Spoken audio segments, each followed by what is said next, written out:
संविधान तो बांट रही है सर। ये बेवकूफों की सोच है, नालायकों की सोच है, अज्ञानियों की सोच है। ये संविधान बांटता है? पहले क्या था? अरे बड़े बड़े शंकराचार्य का पंडित शंकराचार्य अंधे, मैंने बोला नहीं, जिसकी आंखों निपट अंधा है और जब उसकी तबीयत खराब होती है तो अस्पताल भागता है वैज्ञानिक केंद्र पर। अरे आप सोचो, सारे लोग सोचो, जो भी मेरी बात सोच रहा सुना हो, वो शंकराचार्य भी देखे, जिसकी आंखें निपट अंधी है, जब उसको हार्ट फेल होता है या कुछ तकलीफ होती है तो वो वैज्ञानिक केंद्र, डॉक्टरों की जो वैज्ञानिक है अपने आप में, उधर भागता है, नहीं तो फिर समाज को बहकाता है। तो फिर वहां पर अरे दो बड़ों में बांट रही है संविधान। अरे तो सामान्य वर्ग संविधान नहीं बांटता। संविधान के पहले की स्थिति सोचो, अछूत और ब्राह्मणवाद। तब क्या था? जातियां हमने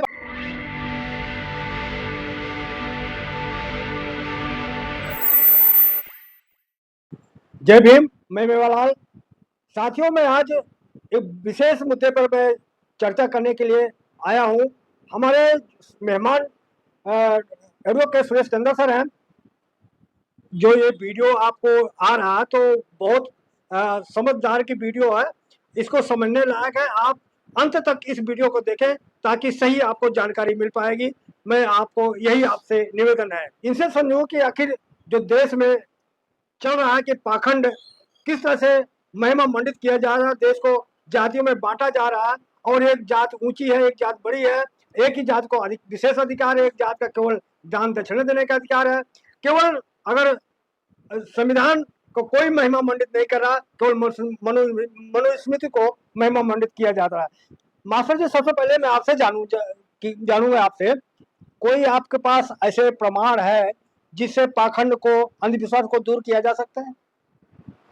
हाँ, पहले तो उससे भी पहले मैं आपका भी शुक्रिया अदा करना चाहूंगा कि मुझे कम से कम इतना मौका तो आप लोग दे रहे हैं अपने लोकप्रिय चैनल्स के माध्यम से कि मैं बहुजन समाज के साथ साथ सर्व समाज के विद्वान लोगों के लिए मैं मंगल कामना कर सकूं और तथागत की अनुकंपा के लिए मैं याचना कर सकूं कि वो उन सब के लिए बड़ा शांत प्रिय माहौल इस देश में मिल जाए और जो ये उपद्रव भरा और हिंसक माहौल, घृणा का जो माहौल इस देश में बना हुआ है, वो कैसे ही समाप्त हो जाए। तो मेरी तरफ से सभी के लिए नमो बुद्धाय, जय भीम। और जहां तक जो आपने अभी बात कही, ये तो आपके ही अल्फाजों से स्पष्ट हो गया कि क्या एक वर्ग अपनी कमाई देगा और एक वर्ग उनके कानों के लिए सुनाई देगा। तो इसका मतलब पेशेवर हो गए, पेशा हो गया, धंधा हो गया, प्रोफेशन हो गया, उनका काम हो गया।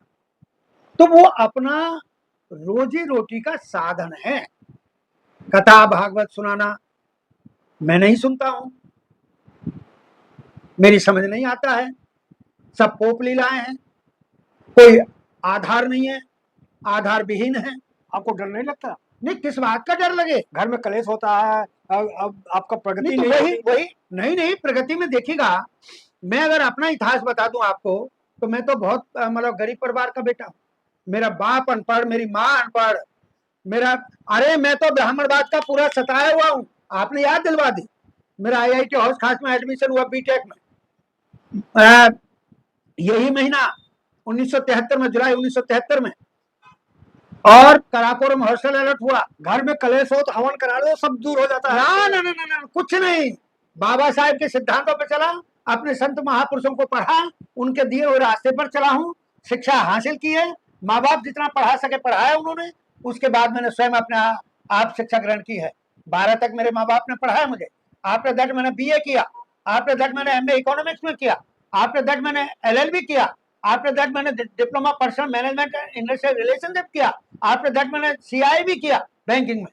और नौकरी में भी 2.5 रुपए रोजाना पर 7 गांव डाक बांटने वाला वो डाक महकमा छोड़ा। प्राइमरी स्कूल की जो प्राइवेट स्कूल, उसकी मास्टरी छोड़ी। मैंने ASM की नौकरी छोड़ी। मैंने जो नॉर्दर्न रेलवे की, मैंने सरकार के स्कूल की प्राइमरी मास्टरी छोड़ी, मैंने बैंक का मैनेजर रहा और वहां से रिटायरमेंट लिया। इतने महकमे मैंने पार किए, तो अंधविश्वास और पाखंड के आधार पर चल करके थोड़े ना। मेरे बाबा साहब से मैंने सबक लिया, उन्होंने भी तो इसी तरह का पार किया है सारा का सारा। सर मास्टर जी और आपसे जो अभी आपने कहा जी कैसे होगी अशांति, मुझे एक बात बताइएगा। मैं नहीं कह रहा लोगों से आपके चैनल के माध्यम से कि भाई आप मंदिर मत जाओ, लेकिन जाओ तो मेरी बात का कुछ ध्यान रखो जो मैं अब आपको जिक्र करूं। कि जैसे ही आप मंदिर जाते हैं तो सबसे पहले मंदिर का जो प्रेमिसेस है उसका गेट मिलेगा, दो एक सीढ़ी मिलेगी। आप सीढ़ियों को जाकर के ऐसे मत्था टेकते हैं और उनको सीढ़ियों को चुचकारते हैं। फिर उसके बाद आप अंदर जाते हैं, अंदर जाकर के फिर आपको मूर्ति मिलती है। वो मूर्ति के फिर चरणों को आप लोग ऐसे मत्था टेकते हैं और चरण स्पर्श करते हैं। और वो मूर्ति मिट्टी की भी हो सकती है, प्लास्टर ऑफ पेरिस की हो सकती है, वो मूर्ति सोने की हो सकती है, लोहे की हो सकती है, चांदी की हो सकती है, अभ्रक की हो सकती है, बहरहाल मूर्ति है। अब जैसे ही आपने मूर्ति के चरणों में मत्था टेका और चरण स्पर्श किए, मास्टर क्या जी आस्था है, मानो देव ने तो पत्थर है। हाँ सुनिएगा, मैं वही तो कह रहा हूं। तो क्या एक आवाज आती है कि भैया तुम कैसे हो, तुम्हारे यारे प्यारे रिश्तेदार कैसे हैं, तुम्हारा कारोबार कैसा है? अगर आवाज आए तो चैनल वालों के माध्यम से मेरा नंबर ले लेना और मुझे बता देना, कमेंट कर साहब हमें आवाज आई है, जी। कमेंट्स कर देना आप। और फिर उसके बाद जो शुरुआती बात हुई कि अपनी नेक कमाई जो भी अर्जित की उसमें से बच्चों का पेट काटा, आपने भी शौक पूरे नहीं किए, और जो कुछ बचत की उस बचत को पूरी अंधविश्वास और पाखंडता में यकीन करके आपने वो नेक कमाई मूर्ति के चरणों में समर्पित की। नरक और स्वर्ग के चक्कर में पड़ करके, क्योंकि नरक से वो डराते हैं, स्वर्ग की आस्था दिखाते हैं, उसके चक्कर में पड़ करके आपने जो अपनी नेक कमाई थी वो समर्पित की। फिर वहां आपने मत्था टेका, चरण स्पर्श किए और फिर वापस चलने लगे। तो क्या एक आवाज आती है कि दूध नहाओ पूतो फलो?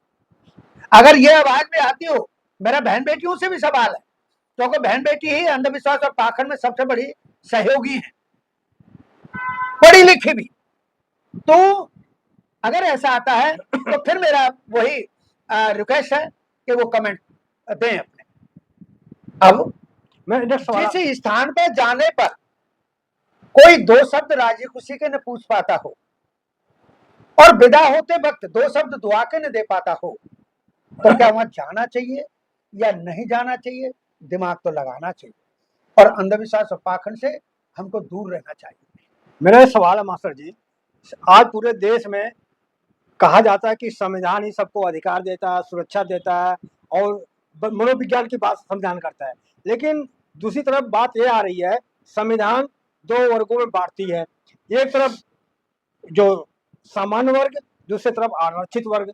तो ये संविधान तो बांट रही है सर। ये बेवकूफों की सोच है, नालायकों की सोच है, अज्ञानियों की सोच है। ये संविधान बांटता है? पहले क्या था? अरे बड़े बड़े शंकराचार्य करे, पंडित पुरोहित शंकराचार्य अंधे मैंने बोला नहीं, जिसकी आंखों निपट अंधा है और जब उसकी तबीयत खराब होती है तो अस्पताल भागता है वैज्ञानिक केंद्र पर। अरे आप सोचो, सारे लोग सोचो, जो भी मेरी बात सोच रहा सुन रहा हो, वो शंकराचार्य भी देखे, जिसकी आंखें निपट अंधी हैं, जब उसको हार्ट फेल होता है या कुछ तकलीफ होती है तो वो वैज्ञानिक केंद्र, डॉक्टरों की जो वैज्ञानिक है अपने आप में, उधर भागता है, नहीं तो फिर समाज को बहकाता है। तो फिर वहां पर अरे दो बड़ों में बांट रहे संविधान, एक तो सामान्य वर्ग, संविधान नहीं बांटता। संविधान से पहले की स्थिति सोचो, अछूत और ब्राह्मणवाद। तब क्या था? जातियां हमने बनाई, जातियां संविधान ने बनाई, जातियां तो इनके बाप दादा ने बनाई। किसी चमार ने बनाई, किसी वाल्मीकि ने बनाई, किसी खटीक ने बनाई, किसी धोबी के बाप दादे ने बनाई, किसी नाई कुम्हार के बाप दादे ने बनाई है। ऐसे ही जो एक कौम पैदा होगी नालायकों की। आपने अभी देखा नहीं है, एक कच्चे में है और वो गाली बक रहा है, वो गाली बक रहा है, चमारों को गाली बक रहा है, अंबेडकर को गाली बक रहा है और ये कह रहा है कि जो मैं तो अंबेडकर को नहीं मानता, फिर तेरे बाप को कौन मानेगा। और ये जो आज बोल रहे हैं कि संविधान बांटता है, तेरे देवता क्या बांट रहे हैं भाई? सम्मुख ऋषि का वध किया, वो बांटना नहीं था क्या? शूद्र समाज के थे तो क्या हो गया? राम अगर मान लीजिए राजपूत था तो क्या हो गया? मास्टर जी एक सवाल है, आप सवाल पर उत्तर दीजिए। ये जब 4 वर्ण बना है तो चारों वर्ण अपना अपना काम है ना, ब्राह्मण का काम है ब्राह्मण का करे, शूद्र का काम है शूद्र का करे। तो अगर वर्ण डाको भाई तो क्या विचित्र व्यवस्था है, क्या विचित्र व्यवस्था है। अगर ये 5 मंजिला मकान है, 5 मंजिला मकान में आज पंडितों ने भी, ठाकुरों ने भी, बनियाओं ने भी, और जो नाई कुम्हार धोबी धारक लोहार का काछी है, और जो ये जो चाहे मुसलमान हो, चाहे सिख हो, चाहे ईसाई हो, चाहे बौद्ध हो, चाहे पारसी हो, चाहे हिंदू हो तथाकथित, इन्होंने एक व्यवस्था की है ना कि जिसका मन 5वीं मंजिल पर जाने के लिए करे तो वो एक जीना बनाया है कि चला जाए, और अगर ऊपर वाले का मन करे कि मैं नीचे जाने का आनंद लूंगा, हवा मिलेगी, सब कुछ बढ़िया होगा, तो उसने जीना बनाया ना। तो ये जो शिक्षा का जो पद्धति है, यही वो जीना है कि अगर कोई ब्राह्मण ऐसा काफिर हो गया है, सारे भ्रष्ट तरीके अपनाता है, मास्टर जी चरित्र नहीं है। अरे सुनो मास्टर नहीं जी, नहीं नहीं, ध्यान से सुनिएगा, ध्यान से सुनिएगा जी। तो उसको सूत्रों में नहीं लाना चाहिए, उसको नीच कमीनों में शामिल नहीं करना चाहिए, जिनके पास चरित्र नहीं है उनमें नहीं शामिल कर देना चाहिए। और यदि जिनको आपने नीच कहा, अछूत कहा, सवाल तो लीजिए मास्टर जी, सवाल लीजिए। कर्म से ब्राह्मण बनता है, कर्म से शूद्र बनता है। अच्छा काम करो तब ब्राह्मण बनोगे। तो मैं वही तो कह रहा हूं। आज मेरी बात सुनेगा, मैं आपसे बात कर रहा हूं और समाज मेरी बात सुन रहा होगा, इंसानी समाज मेरी बात सुन रहा होगा, उसमें जाति और वर्ग और धर्म और उसका कोई बात नहीं है, जहां तक भी मेरी आवाज जा रही होगी। मैंने किसी भगवान को नहीं बोला था कि मुझे चमारी की कोख से जन्म देना, और जन्म लेना मेरे काबू में नहीं था, जैसा बाबा साहेब ने कहा। लेकिन उस बात के बाद मैंने शिक्षा ग्रहण की, बाबा साहेब के दिए हुए सिद्धांतों के आधार पर, मेरे अधिकारों के आधार पर। मैंने प्राइमरी से लेकर के एमए तक, एलएलबी तक, और सारे diploma of degree, train teacher हूं, फर्स्ट क्लास हूं, तब ब्राह्मण हो। वही तो मैं कह रहा हूं कि ये काफिर लोग मुझे ब्राह्मण पंडित क्यों नहीं मानते। मैं बोल रहा हूं, सामने बोल रहा हूं, मेरी भाषा में कहां फर्क है? मैं विद्वान नहीं नजर आ रहा। आप क्या हो? हैं? आप क्या हो? कौन मानता है मुझे? देख समझ लेके चुप हो जा, नहीं हुआ है संसद में। अरे बाबा साहब को ब्राह्मण माना आज तक? तो वही तो मैं कह रहा हूं कि मानना चाहिए। अगर मैं काबिल हो गया हूं तो जब ये कहते हैं सम्मान देना चाहिए। जब ये कहते हैं कर्म से ब्राह्मण बनता है, तो कर्म क्या बाबा साहब का नहीं था सही? कर्म बाबा साहेब का भी था, और आज हम उनके वंशज हैं, उनके अनुयायी हैं, तो कर्म हमने भी बढ़िया किया है। अब एक है शुरू से चोरी दारी भांग धतेरा सिगरेट अफीम गांजा उसका इस्तेमाल करता है, कहने को जनेऊ डाल ली तो पंडित हैं पुरोहित हैं। एक ही भाई क्या होता है वहां पर? आप मेरा सवाल का उत्तर नहीं दे पा रहे हैं आप। मैं ये कह रहा हूँ कि ब्राह्मण किसको कहते हैं? ब्राह्मण तो कहते हैं जब पैदा होता है शूद्र होता है, तो जब उसका उपनयन हो जाता है तब वो ब्राह्मण होता है। तो क्या जो बैकवर्ड हो, एससी हैं, वो कैसे अपने आप को ब्राह्मण साबित करें? वो तो उपनयन से होता है ना। सुनिएगा सुनिएगा, मुझे बड़ी हंसी आ रही है आपकी बात पर। वो इसलिए आ रही है कि 90% मेरे ब्राह्मण समाज के 90% लोगों को उपनयन शब्द की अर्थ मालूम नहीं होगा। जनेऊ जनेऊ तो जनेऊ से ब्राह्मण बनता है क्या? हाँ, उनका तो धागा होता है। मैं ये संस्कार है ये। देखिएगा, इसको छोड़िएगा, जो मैं बोल रहा हूं उस पर यकीन करिए और करवाइएगा कि एक शब्द आता है द्विज, बनाया हुआ तो इन्हीं का है, बनाया हुआ लिखा हुआ तो इन्हीं का है। द्विज शब्द है, द्विज शब्द का अर्थ है जो 2 बार जन्म ले। तो ब्राह्मणों ने तो अपने लिए लिख लिया, कह दिया कि हम द्विज हैं, हम 2 बार जन्म लेते हैं। ये बात मेरी भी समझ में कुछ कुछ आती है। क्या आती है कि एक बार तो माँ की कोख से जब जन्म लिया तो एक जन्म तो वो हो गया। एक बार जो जिसे अभी आप वो जो क्या उपनयन, हाँ उपनयन, जनेऊ संस्कार, उसके बाद ब्राह्मणत्व का पैदा होना, एक जन्म उनका वो हो गया। तो ये फिर हम पे परिभाषा लागू क्यों नहीं कि एक जन्म तो मैंने माँ की कोख से जन्म मिल गया, मेरे काबू में न था कि मैं किस कौम में पैदा हूँ, कहाँ हूँ। ब्राह्मण के भी काबू में नहीं है कि वो अगली बार कहाँ पैदा। मास्टर जी आप थोड़ा, सुनिएगा, हाँ जी, नहीं आपको थोड़ी मैं अपने अपने दर्शक को बताना चाह रहा हूँ। सुनिएगा जी, मैं पैदा हो गया तो एक जन्म तो मेरा वो हो गया, और मैं उसके बाद मेरा उपनयन संस्कार ये हो गया कि मैं ट्रेन टीचर हो गया, मैं एमए हो गया, मैं वकील हो गया, सुप्रीम कोर्ट का हो गया, द्वारका कोर्ट का हो गया, राव जवन्यू का हो गया, उसके बाद मैं जो पब्लिक नोटरी हो गया।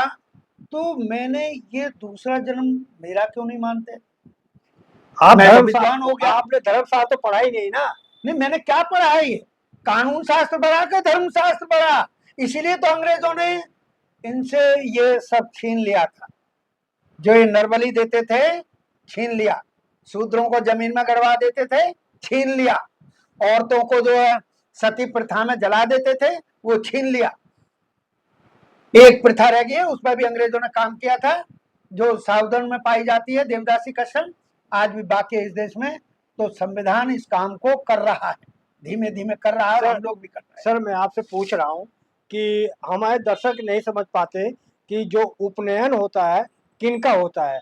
ये उपनयन केवल ब्राह्मण क्षत्रिय वैश्य शूद्र का उपनयन नहीं होता, जनेऊ संस्कार नहीं होता, वो भी जनेऊ संस्कार केवल ब्राह्मण ही ब्राह्मण को कराता है। तो हमारे दर्शकों को बताए उपनयन और जनेऊ है क्या? देखिएगा देखिएगा, मैंने एक सवाल किया था और जानकारी दी कि पर्टिकुलर मेरा ब्राह्मण समाज का 90% आदमी जो कहीं खेती में लगा है, गांव में है, अनपढ़ रह गया, कारण कोई भी हो,